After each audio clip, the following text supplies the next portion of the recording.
Hello my dear students, how are you all. I hope आप सब बहुत अच्छे होंगे।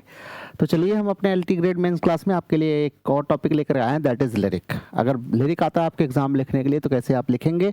तो विदाउट वेस्टिंग आवर टाइम हम शुरुआत करते हैं लिरिक की। और साथ में हम आपको बता दें कि बहुत ही जल्द जो है आपके पीजीटी की क्लासेस जो है वो एमसीक्यू सीरीज़ यूपी पीजीटी की शुरू होने वाली है। तो आप सभी लोग उससे जुड़ सकते हैं। उसके लिए आपको क्या करना है, लिटरेचर क्रैक जो है एप्लीकेशन आप डाउनलोड कर लीजिए प्ले स्टोर से और लॉगिन कर लीजिए। जो कोर्स आप वहाँ से अवेल करना चाहते हैं उसको आप अवेल कर सकते हैं। तो चलिए लेट्स बिगिन द सेशन। हम सेशन की शुरुआत करते हैं।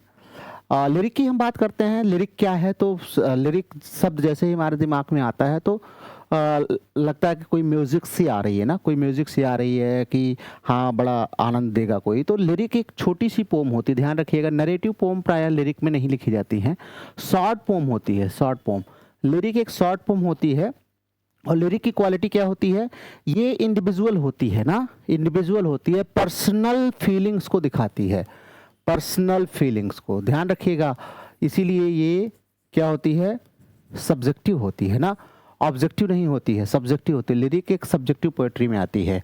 तो लिरिक क्या है, अगर आपसे कोई पूछे तो lyric is a short poem which the poet expresses in which the poet expresses his personal feelings, अपनी पर्सनल फीलिंग्स को, इमोशंस को कन्वे करता है और यही हमारी लिरिक कहलाती है। ध्यान रखिएगा, लिरिक एक छोटी सी पोम होती है, छोटी सी पोम होती है जो हमें हमारे पर्सनल फीलिंग्स को, इमोशंस को कन्वे करने में हेल्प करती है।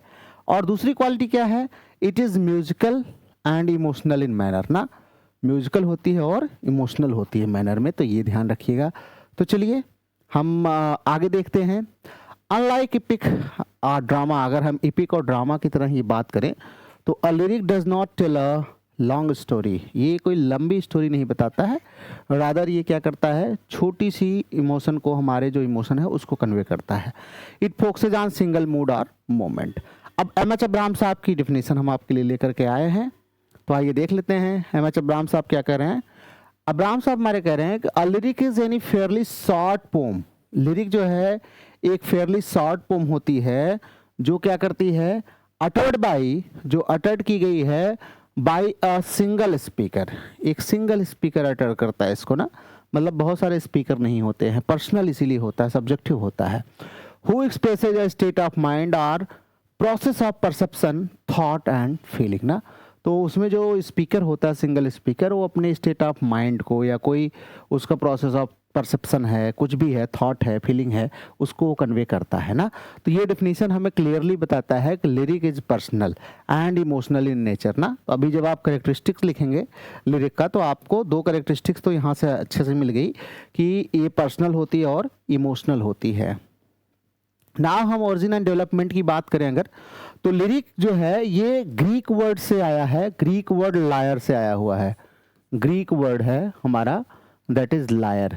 बीड़ा होता था पहले, उसी टाइप का बीड़ा जो होता है एक म्यूजिकल इंस्ट्रूमेंट होता है, उसी से ये बना हुआ है ना। तो Greek word lyre a musical instrument. In ancient Greece में अगर हम देखें तो poems were sung to the accompaniment of the lyre ना। पुराने ग्रीक में अगर आप जाएंगे, देखें एंशिएंट ग्रीक में, तो जो सॉन्ग जो है accompaniment of musical instrument lyre, lyre जैसे वाद्य यंत्र के साथ प्ले किए जाते थे जो सॉन्ग, उन्हीं को हम लिरिक कहते थे ना। तो इनमें म्यूजिकल क्वालिटी होती थी, ध्यान रखिएगा। In English literature lyric poetry flourished in different periods from the Elizabethan age to the romantic and modern age. अगर इंग्लिश लिटरेचर में बात करें हम तो एलिजाबेथन एज में तो भाई लिरिक पोएट्री बहुत लिखी गई, then romantic and modern age भी कहीं पीछे नहीं है। तो लिरिक काफ़ी फ्लरिश हुआ है, काफ़ी लिखा गया है। करेक्टरिस्टिक आइए देख लेते हैं हम शॉर्ट्स में, फटाफट देखते हैं। देखिए ये आपको 300 वर्ड में आंसर्स लिखने होंगे, तो 300 वर्ड बहुत ज़्यादा नहीं होता है। अगर आप अच्छे से समझ लेंगे इसको तो और लिखने की प्रैक्टिस करेंगे तो आराम से आप लिख लेंगे। तो करेक्टरिस्टिक्स की अगर हम बात करें लिरिक पोएट्री की, तो सब्जेक्टिव एंड पर्सनल अभी हम आपको बता ही चुके थे, सब्जेक्टिव पोएट्री होती है, ऑब्जेक्टिव नहीं होती, ये ध्यान रखिएगा। पर्सनल इमोशंस को, पर्सनल फीलिंग्स को कन्वे करती है। तो इसमें poet speaks directly of inner feelings ना, अपने इनर फीलिंग को डायरेक्टली जो है वो बोलता है। म्यूजिकल क्वालिटी होती है, अभी हम लोग जस्ट इसके पीछे बात कर रहे थे कि लिरिक जो है वो म्यूजिकल होती है, क्योंकि ये म्यूजिकल इंस्ट्रूमेंट लायर के साथ प्ले की जाती थी। तो rhythm and sound are very important, तो ये ध्यान रखिएगा, रिदम और साउंड बहुत इंपॉर्टेंट इसके लिए है। देन शॉर्ट लेंथ, शुरू में ही डिफिनीशन में भी बताया कि शॉर्ट पोम होती है ना, शॉर्ट पोम होती है, तो शॉर्ट लेंथ होती है, बहुत लंबी नहीं होनी चाहिए लिरिक, ध्यान रखिएगा। तो शॉर्ट होने की वजह से क्या होता है कि जो फीलिंग है, इमोशन है, उसका जो रिदम है वो बना रहता है, टूटता नहीं है। देन यूनिटी ऑफ मूड, अच्छा ये भी है कि फीलिंग बहुत लंबी हो जाएगी तो फीलिंग चेंज हो जाएगी, कितने देर तक लब लब लब करोगे ना, नहीं कर सकते। तो इसलिए यूनिटी ऑफ मूड अगर मेंटेन रखनी है तो लेंथ को शॉर्ट रखना पड़ेगा। तो the poem maintains one dominant emotion, एक बार में एक डोमिनेंट इमोशन चलता है उसमें, ऐसा नहीं पता चला बहुत लंबी लिखने लगे तो हंसते हंसते फिर रोने लगे, रोते रोते हंसने लगे ना, तो एक बार में एक ही इमोशन होता है। देन इमेजरी एंड इमोशंस की बात करें तो स्ट्रॉन्ग इमेजेस जो है वो इसमें दिखाए जाते हैं, जो हमारे डीप फीलिंग्स को एक्सप्रेस करते हैं ना। तो इमेजरी एंड इमोशन भी इसमें होता है, यूनिटी ऑफ मूड होता है, शॉर्ट लेंथ में लिखी जाती है, म्यूजिकल क्वालिटी होती है, सब्जेक्टिव एंड पर्सनल होती है। कड़न साहब भी इसको कहते हैं कि lyric is a shorter poem, lyric को भी कहते हैं एक शॉर्ट पोम होती है, expressing the personal thoughts and emotions of the poet. Poet के पर्सनल थॉट्स और इमोशंस को दिखाती हुई एक छोटी सी कविता को हम क्या बोलते हैं, लिरिक बोलते हैं, ये हमारे कड़न साहब कहते हैं। नाउ टाइप्स ऑफ लिरिक की बात कर लेते हैं। तो लिरिक जो है ऐसे तो बहुत टाइप के होते हैं, कोरिक लिरिक, मेलिक लिरिक, दुनिया भर के हैं, लेकिन शॉर्ट में जो आपके लेवल पर यहाँ पर आपको लिखना है वो हमने आपको थोड़ा सा संक्षेप में कह सकते हैं यहाँ पर बताने की कोशिश करी है। जैसे लव लिरिक होता है ना, लव लिरिक में क्या है, खास करके expression of love, feeling of love और एडमिरेशन वगैरह दिखाया जाता है। शेक्सपियर के सोनेट्स 154 सोनेट्स में अगर आप देखेंगे तो ज़्यादातर लव लिरिक हैं। देन रिलीजियस लिरिक, खास करके मिल्टन जैसे जो पोएट हैं वो रिलीजियस लिरिक को बहुत प्रेफर करते हैं। तो deals with faith, devotion and God जो है इसमें हमारे जॉर्ज हर्बर्ट हो गए, और उसके बाद हमारे जो है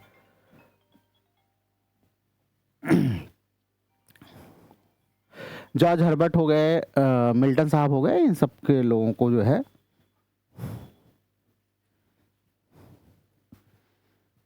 now next one is nature lyric. Nature lyric जो है expresses the poet's response to nature ना, ये पोएट के रिस्पॉन्स को जो है नेचर के प्रति जो है, खास करके विलियम वर्ड्सवर्थ आप देखेंगे तो इसके सबसे फेमस राइटर माने जाते हैं। नेचर लिरिक एक प्रकार से कहें तो ये कुछ टाइप्स ऐसे हैं, ये पर्सनल और इमोशनल लिरिक, तो आपको पता ही है कि जहाँ पर हम अपने पर्सनल सॉरोज को, जॉयस को कन्वे करते हैं वो पर्सनल या इमोशनल लिरिक हो जाता है, तो ये ध्यान रखिएगा। टेनिसन की बहुत सारी शॉर्ट पोम्स इसमें आती हैं जो है।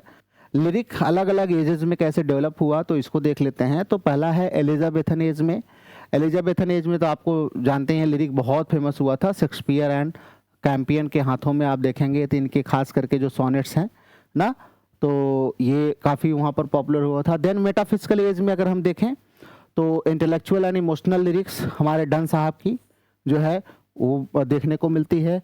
देन रोमांटिक एज में आप वर्ड्सवर्थ जैसे राइटर हमें देखने को मिलते हैं, सेली हैं, कीट्स हैं, जिन्होंने इमोशनल और नेचर पर खूब लिखा हुआ है।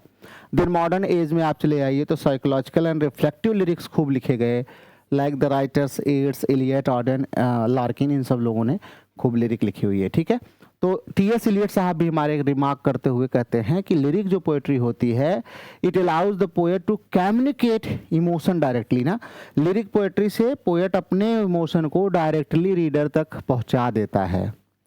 नाउ लिरिक एंड म्यूजिक में अगर हम बात करें तो क्या रिलेशन है इसको देख लेते हैं। तो music is an essential element of lyric poetry. Lyric poetry में कोई इंस्ट्रूमेंट होना चाहिए, म्यूजिक होनी चाहिए। Even when not sung a lyric maintains a song like rhythm ना, संग ना किया जाए तब भी वो क्या करता है, सॉन्ग लाइक रिदम लिरिक में होना चाहिए। This musical quality distinguishes lyric poetry from other forms, ये म्यूजिकल क्वालिटी होनी चाहिए इसके अंदर, ये ध्यान रखिएगा। Now importance of lyric poetry क्या है, तो लिरिक पोएट्री भाई human emotions, human feelings, human voices को आज भी दिखाता है। ब्रीफ में जो है रीडर के सामने ले आने का काम करता है, तो इसलिए ये काफ़ी इंपॉर्टेंट है। It allows readers to connect emotionally with the poet's inner world, और ये इससे क्या होता है, पोएट के इनर वर्ल्ड से जो रीडर होता है वो आसानी से कनेक्ट हो जाता है। It has some limitation, limitation क्या है कि ये हाईली पर्सनल होता है इसलिए लिमिटेड होता है, हाईली पर्सनल होता है इसलिए लिमिटेड होता है। They lack the breath of epic और द एक्शन ऑफ ड्रामा ना, तो इनके अंदर वो जो एपिक और ड्रामा वाली जो क्वालिटी है वो नहीं आ पाती है। To conclude what we can say, तो to conclude lyric poetry is the most intimate and emotional form of poetry. ये सबसे जो है इंटीमेट और इमोशनल फॉर्म होती है हमारी पोएट्री की। सिंपल होती है, म्यूजिकल होती है, क्वालिटी डेप्थ ऑफ फीलिंग इसमें होती है, ये ध्यान रखिएगा। और एंशियंट ग्रीस से ये शुरू होते मॉडर्न तक आज तक लोग इसको लिखते चले आ रहे हैं, और इसमें पोएट्स ने काफ़ी पॉपुलैरिटी जो है, वर्ड्सवर्थ जैसे पोएट्स जो जिनके लिरिक्स खास करके शैली की अगर हम बात करें तो लव लिरिक जो है काफ़ी पॉपुलर हुए हैं। तो चलिए that's all with the lyric. Lyric में अभी आप क्या करेंगे, आप इसके इंट्रोडक्शन, थोड़ा सा इंट्रोडक्शन आप दे देंगे, लिरिक क्या होती है, अ शॉर्ट पोएम ना, तो इंट्रोडक्शन आप लिख लेंगे। देन आप इसके टाइप्स लिख सकते हैं, टाइप्स जो आपके हैं, टाइप्स में और डीप में आप जाके कोरिक लिरिक, मेलिक लिरिक दुनिया भर के होते हैं, लेकिन उतना एंशियंट में बहुत जाने की ज़रूरत नहीं है। कुछ टाइप्स आप लिख सकते हैं जो थीम्स पर बेस्ड टाइप्स है ना, तो टाइप्स आप लिख सकते हैं। देन इसका ओरिजिन एंड डेवलपमेंट आप लिख सकते हैं। ओरिजिन आपको पता है ग्रीक में जो है लायर वर्ड से ये आया हुआ है, और डेवलपमेंट की बात करें तो एलिजाबेथन से लेकर के आपका रोमांटिक फिर मॉडर्न तक जो है ये खूब डेवलप हुआ है।